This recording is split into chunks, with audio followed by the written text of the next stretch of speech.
Breaking news betting app కేసులో శ్యామల విచారణ ముగిసింది. దాదాపు 3.5 గంటల పాటు ప్రశ్నించారు పంచాగుట్ట పోలీసులు. బెట్టింగ్ యాప్స్ ప్రమోషన్స్ కు ఎంత తీసుకున్నారన్న దానిపై ఆరా తీశారు. ఇటు పోలీసుల విచారణకు సహకరిస్తారన్నారు శ్యామల. పోలీసులు ఎప్పుడు విచారణకు పిలిచినా హాజరవుతారన్నారు. అన్న అందరికీ నమస్తే. I respect your time. అందరూ చాలాసేపు నుంచి వెయిట్ చేస్తున్నారు. Thank you. ఇన్వెస్టిగేషన్ జరుగుతోంది, మీ అందరికీ తెలుసు.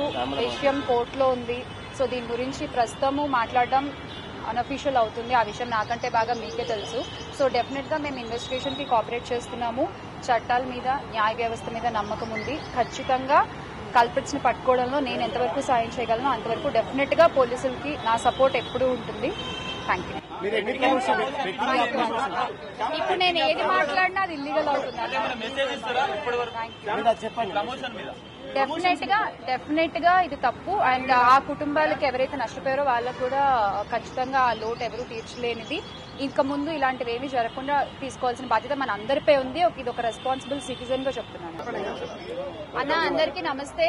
I respect your time. అందరూ చాలాసేపు నుంచి వెయిట్ చేస్తున్నారు. Thank you. ఇన్వెస్టిగేషన్ జరుగుతోంది, మీ అందరికీ తెలుసు. విషయం కోర్టులో ఉంది. సో దీని గురించి ప్రస్తుతము మాట్లాడడం బెట్టింగ్ యాప్ కేసులో శ్యామల విచారణ ముగిసింది. దాదాపు 3.5 గంటల పాటు ప్రశ్నించారు ఇటు పంచాగుట్ట పోలీసులు. బెట్టింగ్ యాప్స్ ప్రమోషన్స్ కు ఎంత తీసుకున్నారన్న దానిపై ఆరా తీశారు. పోలీసుల విచారణకు సహకరిస్తారన్నారు శ్యామల. పోలీసులు ఎప్పుడు విచారణకు పిలిచినా తాను హాజరవుతానన్నారు.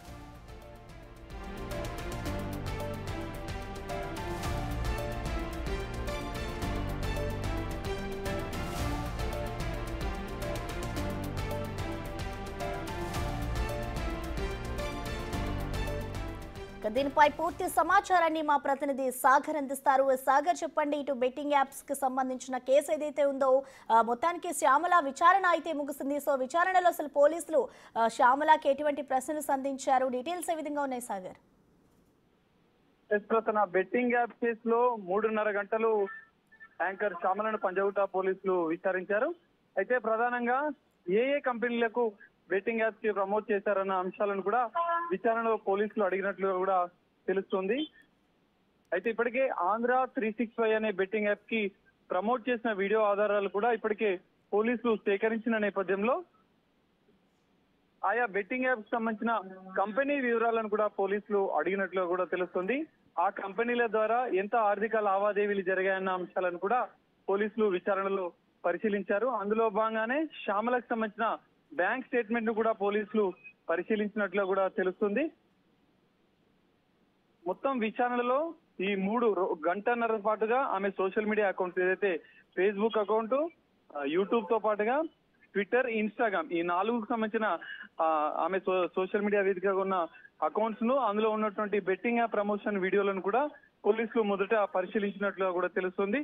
అనంతరం ఆమె ఆర్థిక లావాదేవీలు బెట్టింగ్ యాప్స్ కంపెనీల ద్వారా ఎంత ఆర్థిక లావాదేవీలు జరిగాయన్న అంశాలను కూడా పోలీసులు విచారణలో అడిగారు.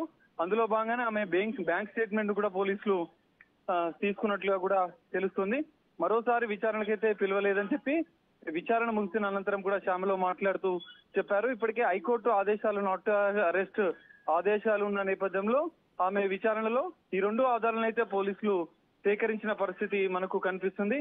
అయితే యువత దీనిపైన బెట్టింగ్ యాప్స్ పైన అప్రమత్తంగా ఉండాలని చెప్పి ఆమె విచారణ అనంతరం కూడా మాట్లాడిన పరిస్థితి. అయితే ఈ బెట్టింగ్ యాప్స్ విచారణ జరగడం కోర్టు పరిధిలో ఈ అంశం ఉన్న నేపథ్యంలో విచారణకు సంబంధించిన అంశాలు ఇవి మేము వెల్లడించలేము. బెట్టింగ్ యాప్స్ వల్ల నష్టపోయిన యువత కుటుంబాలకు తీరని నష్టం జరిగిందని ఆమె చెప్పిన పరిస్థితి అయితే కనిపిస్తుంది. అయితే ఈ రోజు శ్యామల విచారణ అనంతరం కూడా రేపు విష్ణుప్రియలతో పాటుగా రీతు చౌదరులను కూడా పంజాగుట్ట పోలీసులు విచారించనున్నారు. వీరి అనంతరం కూడా మరికొంతమందిని కూడా విచారించే అవకాశం కూడా కనిపిస్తుంది. Prasanna. Okay, thank you Sagar.